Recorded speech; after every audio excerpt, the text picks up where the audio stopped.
भगवान शंकर ने ब्रह्मा को कहा था कि तू अधर्म कर रहा है, विधाता होकर ऐसा करेगा, उचित नहीं है।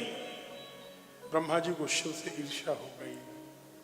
अब क्या हुआ, ब्रह्मा जी की तो नींद ही उड़ गई। शिव ने सबके सामने मेरा अपमान कर दिया, मेरे बेटों के सामने मुझे डांटा।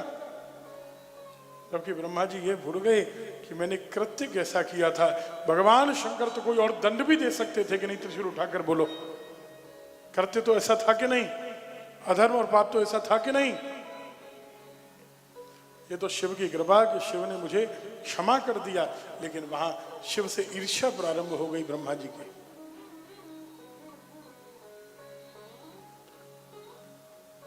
इन्होंने कामदेव को बुलाया, कहा जैसे मुझे मोहित करने का प्रयास किया, ऐसे जाओ शिव को मोहित करो। कामदेव थर थर थर थर कांपने लगा। कामदेव ने कहा कि पिताजी आपने ही श्राप दिया, जब मोहित करने जाऊंगा शिव को तो भस्म हो जाऊंगा। अब आप ही कह रहे हो कि मैं शिव को मोहित करूं। ब्रह्मा ने कहा मेरा आशीर्वाद है, आज मेरी आज्ञा से मोहित करने जा रहा है, भस्म नहीं होगा। ब्रह्मा जी ने अपने शरीर से, अपनी सांस से बसंत को प्रकट कर दिया।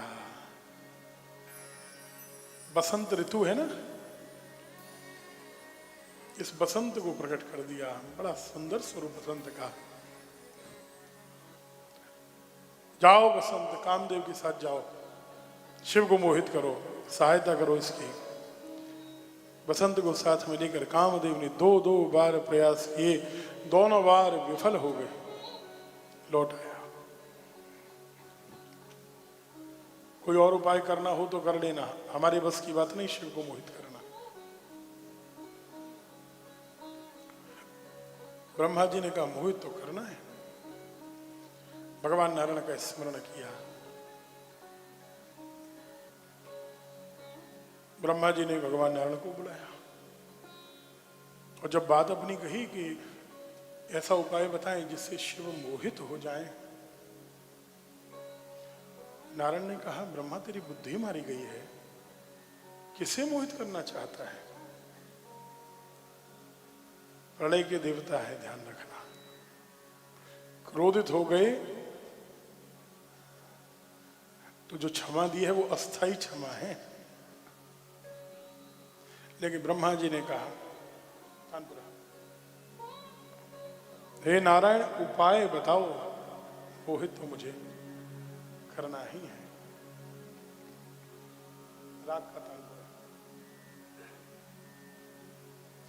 अगर आप चाहते हैं कि भगवान शंकर मोहित हो जाएं, तो शिव को मोहित करने के लिए अगर किसी में सामर्थ्य है तो वो केवल शिवा में है, केवल भगवती में है।